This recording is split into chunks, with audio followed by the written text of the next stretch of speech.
Let's start with Austin Matthews at number 10, coming off a tremendous year. 47 goals, 3 shy of hitting 50, only 70 games, and had we not hit the pause back in March, probably would have had a 50-goal season. Oh, yeah. How good is Austin Matthews? Oh, he's been everything that we thought he was going to be when he came in to the National Hockey League as the first overall pick for the Toronto Maple Leafs back in 2016. And he can score from all areas of the offensive zone, and that's what really makes him unique, aside from being a big-bodied guy at 6'3", 225.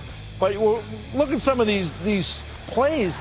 Like, he can score from, like, you don't see this all the time now. You don't see forwards being able to score from that deep out with a single shot, from the sidewall, from the other side of the ice. He's got the great one-timer. He moves his hands. That's the one thing for young players to watch and coaches to watch when you're looking at some of the video. He's able to slide his hand up and down the stick, and he's able to shoot no matter where his hands are on the stick. A lot of guys need to have it kind of cocked in a certain area. He'll slide those hands up top, and even with both hands maybe near the very top of the stick, he'll still be able to get great torque and a great shot because he's so strong. Great hands, great wrists. Boy, what a player. He's still a young man and has the quickest release in hockey, in my estimation. And you mentioned he adjusts his hands. Shooting in motion is something that really stands out for me, and getting the velocity he gets on every shot. He adjusts to the puck. Even if it's in his feet, he's able to turn in a split second, get in position to get an extremely accurate, hard shot, and it usually is in the back of the net. I thought it was a big growing up period last playoffs. Even though they lost to Columbus, it was a great series in the playoffs, but he started to use that big frame even more. And I think he's just touching the tip of the iceberg, as they say, as far as being that all-around dominant player. Yeah, one of the best goal scorers, if not the best goal scorer in the game right now, because of that shot and size and release and all the great things that you've just talked about. But he's learning to play away from the puck. He was physical, I thought, against Columbus. He's a beast, and he's only going to get better. And it's going to be interesting to see. He might be at the top of that list one day. Yeah, and again, we always go with team. The Leafs trying to take that next step with all that young talent. Can they win a playoff round and then maybe go on to win a Stanley Cup? They'll be led by this guy. He is fantastic, and I love his size and starting to learn to use it as well, as far as shielding the puck. And it takes time for any young player to understand what they're capable of, because he's capable of everything, not just scoring goals. The highest-rated defenseman on our list, Victor Hedman, down in Tampa. And when you talk team success, they won everything. This guy was the Conn Smythe Trophy winner. Well, no coincidence if we're only going to have one defenseman in the top 10. It's Victor Hedman. I mean, first off, you don't teach 6'6". No. So nobody can compare to that. But with the skating stride, the mobility, the positioning, he's the best in the National Hockey League. I've said this before.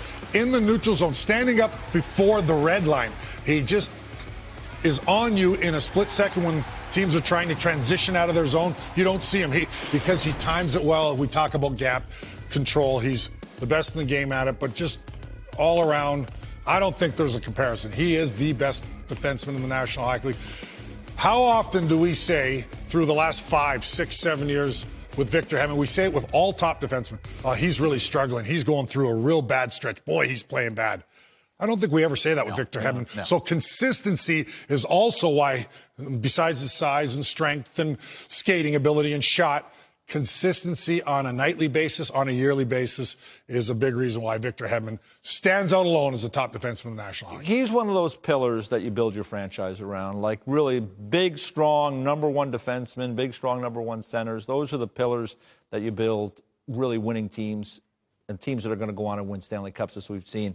Won the Conn Smythe, as you mentioned, won the Norris Trophy a couple of years back in 2018. And I like the way he picked his spots offensively this year, jumping into the play during the postseason. I believe we showed the board a few minutes ago. He had the 10 goals during the playoffs, and 3 game-winning goals. Eats all kinds of big minutes. He'd be higher on the list for me. I mean, he's at 9. He was at 10 last year. I think he could be, 5, 6, somewhere in there. He's that good and that important a player. You know about driving, winning, and I've talked about it a lot on these shows. this guy really drives winning. Right. Defensemen like Victor Hedman come around once every 10, 20 years. I don't know if we're going to see another Victor Hedman. No. To move like he does laterally, mobility at 6'6". And you said it, 6'6". Joe, you can't teach it. Tell me, when's the last bad stretch? Every star player goes through their ups and downs and bad stretches. I know early in his career, it took him a little time in his first couple of seasons to find his way to fill into his body and be. When he's injured, that's about it. Be what he is on the ice. He's healthy. Every night you go, Victor had another good game. The only defenseman in the NHL in the last 4 years to put up 50 or more points. The only guy in the league, Victor Hedman, checking in at number 9. Only fitting that Alex Ovechkin comes in slotted number 8. The great 8, that's what we refer to him as. 188 goals behind the all-time greatest scorer in NHL history, Wayne Gretzky. The fact that we even have this conversation this day just shows you how prolific a goal scorer Alexander Ovechkin is. Year after year, he doesn't disappoint. He continues to get older, but continues to do what he does best, put the puck in the net. We haven't seen a shot like Ovechkin for some time. I mean, a lot of guys can shoot the puck, but just as far as accuracy and lining up in his favorite spot on the power play, whatever you need, you know it's coming. You still can't stop it. I mean, Ovechkin's been as good a goal scorer the game has ever seen, EJ, all time. And it's unfortunate that the times we're in might deter him from maybe catching Wayne Gretzky, which we thought that mark was unbreakable, all-time most goals in National Hockey League history. But you can't say enough good things about Ovechkin. And again, when he won a cup a couple of years ago, that's when I saw the complete player, because he did all the little things you need your leader to do. Not just put the puck in the net, which he does it better than anybody, but he blocked shots. He didn't cheat. He stayed on the right side of the puck.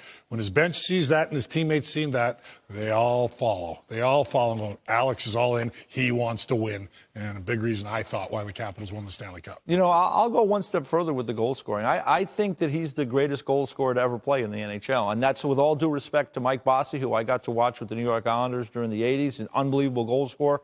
But when you weigh the era in which Ovechkin plays, which is the goaltenders are so much different now.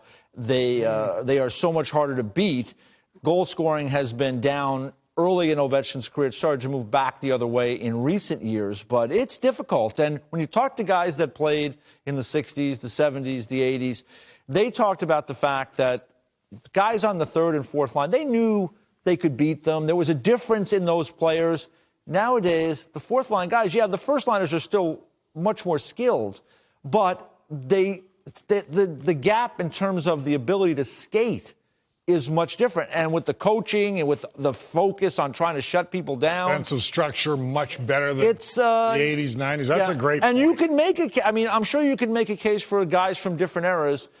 But for me, just watching Ovechkin's entire career, I've just never seen a goal scorer like this guy. And even now, at 35 years of age, he had 48 goals last year to share the Rocket Richard Trophy with David Pastrnak. So an unbelievable career. He's just a wealth of things that he's had in his career. When you think about 9-time Rocket Trophy winner, three Hart trophies. I mean, just an amazing career. Not to mention goaltenders are bigger and more athletic, top to bottom, in today's game than the past. There was only a couple or 2, 3, 4 elite goaltenders. Now there's so many good goaltenders that are 6'3", 6'5", and very athletic, and he always seems to find the right spot, even with less room to shoot. Like we said, you know it's coming. You just can't do anything about it. Ovi's office coming in at number 8. At number 7, this guy can score as well. Nikita Kucherov at number 7 for the Tampa Bay Lightning each. Yeah, what a gifted player, and just a smart player. Yeah. He plays with a little bit of an edge down. I know you've picked on that over the years. He's got a little edge to his game, but I love watching him because he's smart. He knows he's always kind of ahead of the game. He's got great skills, and he's always thinking. And you've seen him with some of these shootout moves or breakaway moves where he does different things. He pretends to shoot, and the puck will slide in on a guy and make a goalie look bad. I mean, that's born of the way that he thinks about this game. So just a terrific, terrific player. And for the Tampa Bay Lightning to get him with the 58th overall pick in 2011, boy, that's a great pick right there. And he had one of the greatest seasons in modern history just in the 18-19 campaign, 128 points to win the Art Ross. He won the Hart Trophy that year as well. So Nikita Kucherov, fun player to watch. Just a nice mixture of elite playmaker, but also goal scorer, whatever you need, the type of play at the right time, whether he has to shoot and, score himself or dish it to a teammate, and it's usually a saucer or under a defenseman's stick. You mentioned the smarts. You see that time and time again in Kucherov's game. He's always thinking, and he's one of those guys that I imagine is watching goaltenders' tendencies on tape when he's on those breakaways where you mentioned he'll lose the puck and put it in the net because he knows he can fool him that way, or another guy that he has to make an extra move or has to shoot just quickly. He's just always thinking the game, no question about it. But I do like the fact that a lot of star players, even though he's not the biggest player in the world, have a little nasty to their game. And he has that. He'll subtly give you a little snarl factor. He gets angry. He'll give it back to you. And I think that's important sometimes in a star player as well, that he wants to compete. You're going to have to play hard against Kucherov if you're going to stop him.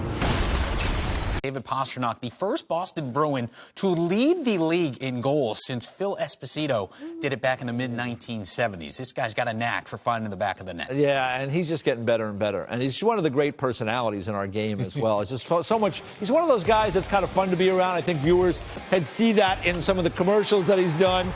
And great personality, but boy, high-skill guy, can put the puck in the net, no question about that. Blessed to be playing alongside two great players, a great fit with Patrice Bergeron and Brad Marchand. So that trio is terrific together. Just 24 years of age. He was the 25th pick in the 2014 draft. And some people will say, well, how did he last that long in the draft? Well, the story was during his draft year, he ended up getting mononucleosis, missed a bunch of time. Scouts kind of didn't get a chance to see him maybe at his best that year. He dropped a little bit. The Boston Bruins took that chance on him on number 25, and it's really paid off for them. He has been a terrific player for the Bruins. And, for me right now, I would say he might be a little high at 6 on this list, but I think he's clearly moving in that direction with his career. Maybe next year he could end up being higher, but, boy, what a good player. Yeah. You mentioned one of the great personalities. It just shows with his bubbly personality, and you watch him on the ice, he loves to play the game. He loves to score goals.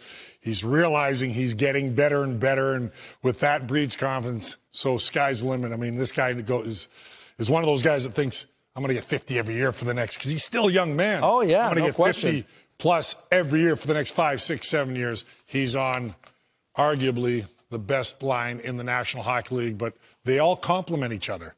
Without Pasta, he is the pure finisher. And again, he continues to grow as a player. And I love that he has fun playing the game. But boy, can he make plays in tight, has a wicked one-time shot, very accurate, fun player to watch. And he's only getting better. You touched on that, EJ. At number 5, Pittsburgh fans might give us some flack for this one. Sidney Crosby, outside the top 3, comes in number 5 this year, Dano. Well, he was injured last year, and we always look at your statistics, offensive numbers, but we don't always judge it by that. I have Crosby higher. I mean, one of the greats of all time, Sidney Crosby. You ask people right now, playoff game 7, who do you want? I'm taking Sidney Crosby. Exactly. There's no question about it. And I might take him number 1 for that matter. Just watching on a nightly basis and over the years, that wide base, EJ, that he keeps the puck just enough away from his defender, makes him so tough to cover. We know the twists, the turns, all the skill, and everything he has accomplished through his illustrious career. But that's something that really stands out to me. You know how these guys are so good at shielding the puck? Nobody does it better than Sidney Crosby. And he just gets that wide base, knows when to just put the puck another foot, and gets himself in good position to make a play or score a goal. But this guy's a special, special player, one of the greats of all time. And yeah, he's getting older, and yeah, the offensive number's a little down, but he was injured last year, still over a point a game. But I still have Sidney Crosby higher. No doubt in my mind, Sidney Crosby's still one of the best, and you put it well, Jameson. If I'm in Game 7, who do I want right now? It's probably Sidney Crosby. Yeah, and one of the great 200-foot players to ever play this game. And, we talk about his offense, too, and we talk about legends. Sidney Crosby is 6th all-time points per game in this league at 1.284.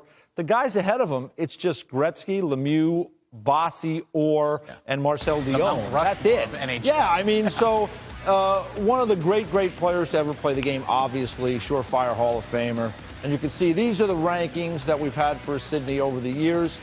and over the last several years, and been number 2 for 3 years, number 3, and then number 5 this year. I'm with you guys. I would still try to find a place to put him up a little higher because he plays the whole rink, and he can help you in every situation of the game, and that is a big difference. He does everything. Yeah. He drives winning. And, so injuries hurt him a little bit last year. Look over the years, different line mates, not what you would say household names. He has made them household Connor names. Sherry's, the Brian Russ. Gensel's, Russ. Yeah, exactly. I mean, it doesn't matter who he plays with. Not many players can say that. Makes everybody They have their best year. They skyrocket into another level or an elite level as a goal scorer or player. So he's made them better, not just around him when he plays with them, but even as their careers go on. Any lineman that's been with Sidney Crosby has gotten better and better in the National Hockey League as a player. Yeah. Well, not many players can say that. Oh, not many players can say they've averaged over a point per game in all 15 seasons. We'll start at number 4, and both those players each. You look back to last year's top 50 countdown. On the outside of the top 10 looking in, Panarin actually outside of the top 20. Wow. High expectations coming into his first year as a Ranger, and safe to say I think he exceeded those. Yes, he did. And, Artemi Panarin is someone that has overcome a lot of different things in his career. Remember, top 10 lists here, we have a lot of number 1 overall picks. Yes. He wasn't even drafted into the National Hockey League. He ended up starting his career in Chicago. Oh, by the way, he wins the Calder Trophy that first year there. He went on to Columbus, a big player there, and then now comes to the New York Rangers. And you're right. I mean, there's a lot of pressure that comes with signing the big contract and coming to the big city and being the star player. And what does he do? Has just a career season, 95 points, 63 assists. He's a plus 36 player. And, when you talk to the people in the analytics community and the impact that Panarin had on the Rangers' success on the ice, from minute to minute, when he was on the ice, the Rangers were statistically a much better team. It was dramatic. Usually you don't see that from a winger. And he was just special this season. He just was able to light it up. And he's so clever, and he finds plays all the time, finds the right spot on the ice, just getting better and better. So, and he's adding the leg kick. And he's got the leg kick into the mix as well. But, boy, fun player to watch. Yeah. He had a special season, and there is a lot of pressure. Make no mistake, when you sign a lucrative contract to go to the New York Rangers, you'd think maybe he'd struggle out of the gate or not have his best year, take a little time to get acclimated. That wasn't the case for Panarin. He loves the bright lights, big city. It seemed like he was involved in every goal the Rangers put up. And they scored quite a few this year, but it seems like Panarin was always there. Now they have a heck of a dynamic duo. We talk about dynamic duos and carrying your team. And as that Ranger team continues to get better, they've got some pretty good supporting cast as it grows. But with him and Zibanejad, that is deadly. But Panarin, night in, night out, makes plays, pucks on his stick. You think you've got him. You think you got him. You glide to him. It's off his stick on somebody's tape for a backdoor goal, and he's got a terrific shot, accurate shot as well. So he was fantastic for the New York Rangers, and boy, what a leap he has made, as now we think he's one of the best in the game. Leon Draisaitl also making a big jump on the list. He was 16 last year. Now he's inside our top 3. The German tank. Yep. He is just a big man that can handle the puck, can skate. And remember a few years ago, we're wondering, can he do it without McDavid? I know they don't always play together, but they played together off and on for years. Well, anytime he wasn't with McDavid or McDavid was out, you saw Leon Draisaitl take his game to another level to be an elite player in this game. He brings tool sets that not a lot of players can bring with that size and strength and power and hands, and tough to contain each. When you're that big and you can skate the way he does, he's just a tough guy to contain, and all he did is lead the National Hockey League last year in points. Yeah, great length to him, great size, great strength, great power, terrific shot, and you can see 110 points during the season, 10 game-winning goals. So when the games were on the line, of those 43 goals that he scored, 10 of them were game-winning goals, 3rd overall pick for the Oilers in 2014. And you can see more of the numbers here, points per game in a single season, right underneath Kucherov, who had that unbelievable year in 18-19. So Draisaitl, he took his game to another level this year. And a few years ago, we were talking about, can he drive his own line? Right. And mature as a player? Well, Forget it. Question He answered. can have anybody with him. You know, He's a dominant player that can take over a game and did many nights for the Edmonton. He's in the same boat a little bit as Evgeny Malkin for many years with the Penguins, right? Crosby and Malkin in Edmonton. It's McDavid and Draisaitl, but Draisaitl, unbelievable season. 110 points for Draisaitl, wins the Hart Trophy, the Ted Lindsay, and the Art Ross. Start at number 2, Nathan MacKinnon. Probably no argument when you talk to hockey fans who watched the Stanley Cup playoffs. Coming out of the break, he might have been the most dynamic player we saw on the ice. Yeah, dynamic. That's a great word for Nathan MacKinnon. What I watched during the return to play playoffs, he was dynamic. I mean, he had power, he had speed, he was everywhere. And it just seemed at times that he was like shot out of a cannon. He just was he'd taken his game, J-Mo, to a level that I wasn't. He's already great. I didn't think he could get to another level. But watching him, I just found myself just blown away. His ability with that first step to separate from defenders. He uses those crossovers so well to generate speed. He's got an accurate shot. I mean, he just blows pucks by guys who are really good goaltenders in this league. He's able to protect the puck well. Dan, I don't know what else I could say about Nathan MacKinnon. I mean, he is just a terrific player, one of the best players I've ever seen. Well, you guys use dynamic, I'll use electrifying. We can use any superlative you want. You touched on it. One word that stands out for me, EJ, is power. Powerful. Yeah. And the quickness, the first 3 steps, speaking of shot out of a cannon, he separates himself from his opponent as good as any player in the National Hockey League. And when he's in the offensive zone, just the twisting, the turning for a big man, he turns on a dime. Watch this goal here. You see the big red circle there? He recognizes that's open ice. What am I going to do? I'm going to open up. Quick wrist shot off the post and in. So accurate with his wrist shot. And then he bowls over Nico Hischier of the Devils, and that one a little hit from behind, but he has a little nasty to his game as well. You got to love everything. Body slam there as everything well. About Nathan MacKinnon. He leads that Colorado Avalanche team that is extremely deep, and he wants to win a cup bad. You can feel it, you can taste it with every time he speaks. Some players with that speed, it's deceptive because it's so elegant, it's so smooth. Not Nathan MacKinnon. He picks him up and puts him down. You feel the power, you sense the speed, and his hands are moving just as fast, stick handling the puck at times. You see those fast players, they push it some. This guy's just dusting it off the whole time up the ice. He's electric to watch. At very high speed. And you know, the thing about Nate MacKinnon is, when the Colorado Avalanche, they went through that bad year a couple of years ago, and then Matt Duchene asked to leave, right? And he was traded. And once Matt Duchene left, I think Nathan MacKinnon took it upon himself to be more of a leader in that group. And his play on the ice took off, but I think also the little things in the game, some of that physical play we saw, things that help you win, that help drive winning. He's 25 years old. He was the first overall pick going back to 2013. He's learning those little things and what it takes to lead on the ice with that unique ability. So for me, I mean, I was just so impressed with his game in the return to play. And if it hadn't been for a bunch of injuries to their goaltenders that really set them back, they may end up beating Dallas in that 7-game series and advancing on. So it was a great run for MacKinnon. And, boy, he's going to be at the top of the league for a while. We hear the term for star players, make players better around you, and that's something he is learning. I think that continues to grow, and it may grow fast enough and far enough this year that the Avalanche are probably the favorites to win the Stanley Cup. But that's why we play the games. That's right. Boy, is he a dynamic, fun player to watch. He's worth the price of admission every night. It doesn't seem like McDavid's giving up that top spot anytime soon.